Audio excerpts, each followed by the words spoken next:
কাল ছিল জামাই ষষ্ঠী। আর জামাই ষষ্ঠী মানে জামাইদের দিন, তাদের পছন্দ অনুযায়ী রান্নাবান্না সমস্ত আয়োজন। কিন্তু তাই বলে অন্যদিকে বাড়ির লক্ষ্মীদের তো আর অবহেলা করা যায় না। যেমনটা আমার দিদি কোনো রকম মাংস খায় না, তাই দিদির কথা মাথায় রেখে জামাই ষষ্ঠীর স্পেশাল দিনে আমি দিদির জন্য বানিয়ে নিয়েছিলাম দই কাতলার এই রেসিপিটা, যেটা আজ তোমাদের সাথে আমি শেয়ার করতে যাচ্ছি। তো আমি কিভাবে বানাই দই কাতলা আজ তোমাদের সাথে সেটাই শেয়ার করব। চলো তাহলে কথা না বাড়িয়ে শুরু করা যাক আজকের রেসিপি দই কাতলা। দই কাতলা বানানোর জন্য যা যা মশলা লাগবে সবার প্রথমে আমি সেই মশলাটা বানিয়ে নেব। তার জন্য নিয়ে নিয়েছি দেখো পরিমাণ মতন রসুন, আদা, একটা কাশ্মীরি শুকনো লঙ্কা আর একটা কাঁচা লঙ্কা। এটা আমি ভালো করে সামান্য জল দিয়ে মিহি পেস্ট বানিয়ে নিয়েছি। এরপর আমি 2 চামচ মতন পোস্ত নিয়েছি। সবার প্রথমে পোস্তটা শুকনো খোলায় আমি মিক্সারে এটা গুঁড়ো করে নেব যাতে পেস্ট করতে সুবিধা হয়। পোস্তটা শুকনো খোলায় আমি গুঁড়ো করে নিয়েছি। এখন এর মধ্যে আমি বেশ কিছুটা কাজু বাদাম দিয়ে দিলাম। এখন সামান্য একটু জল দিয়ে এটারও মিহি একটা পেস্ট আমি বানিয়ে নিয়েছি।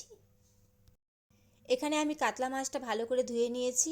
এখন এর মধ্যে পরিমাণ মতন হলুদ গুঁড়ো আর নুন দিয়ে দিয়েছি। এখন এটা মাখিয়ে আমি 10 মিনিটের জন্য রেখে দেব।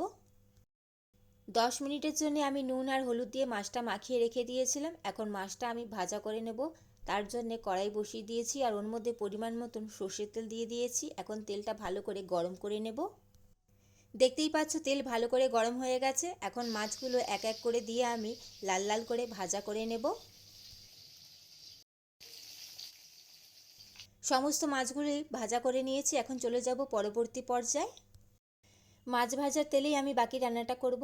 এখন ওই তেলের মধ্যেই আমি পেঁয়াজ কুচি দিয়ে দিচ্ছি। এখানে আমি 3টে ছোটো সাইজের পেঁয়াজ ব্যবহার করেছি। পেঁয়াজটা আমি 2 মিনিট একটু নাড়াচাড়া করে নেব।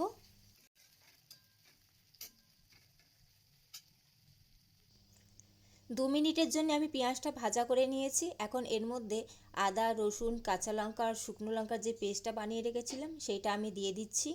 এখন সমস্ত কিছু ভালো করে আমি একটু কষিয়ে নেব যাতে রসুনের কাঁচা গন্ধটাও চলে যায় আর পেঁয়াজটাও ভালো করে ভাজা হয়ে যায়।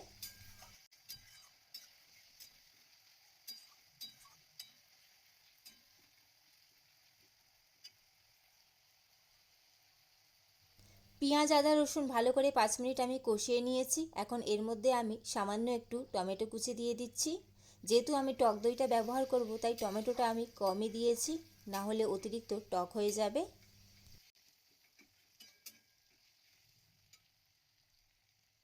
সমস্ত কিছু সুন্দরভাবে কষিয়ে নিয়েছি আর টমেটোটাও গলে গেছে। এখন এর মধ্যে আমি 2 টেবিল চামচ মতন টক দই, ওর মধ্যে সামান্য একটু চিনি দিয়ে ভালো করে ফেটিয়ে নিয়েছি।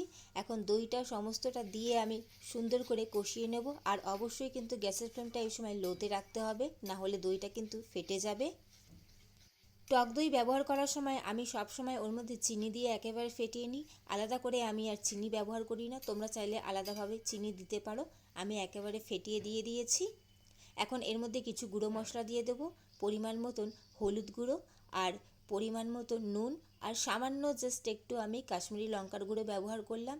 যেহেতু সাদা সাদা একবারে মাছ দেখতে ভালো লাগে না বলে আমি একটু রঙের জন্য কাশ্মীরি লঙ্কার গুঁড়ো ব্যবহার করেছি।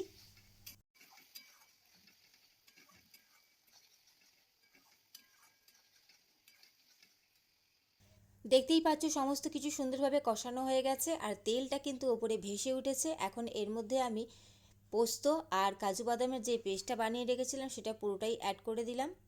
এখন এটাও ভালো করে আমি কষিয়ে নেব। বেশিক্ষণ সময় একদমই লাগে না কিন্তু এই রেসিপিটা বানাতে, খুবই তাড়াতাড়ি হয়ে যায়।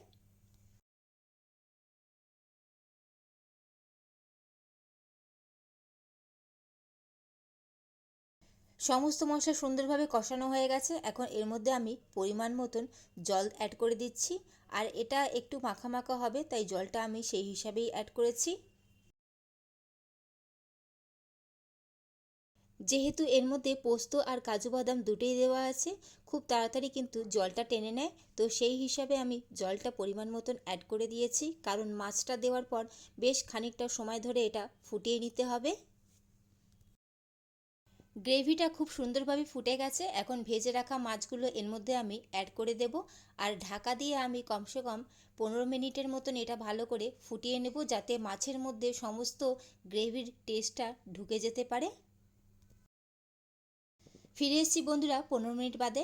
এর মাঝে আমি কিন্তু দুবার ঢাকা খুলে নাড়াচাড়া করে দিয়েছি, কারণ যেহেতু কাজু বাদাম দেওয়া আছে তো নিচে মাঝে মাঝেই লেগে যেতে পারে, তাই ঢাকা খুলে আমি একটু নাড়াচাড়া করে দিয়েছি।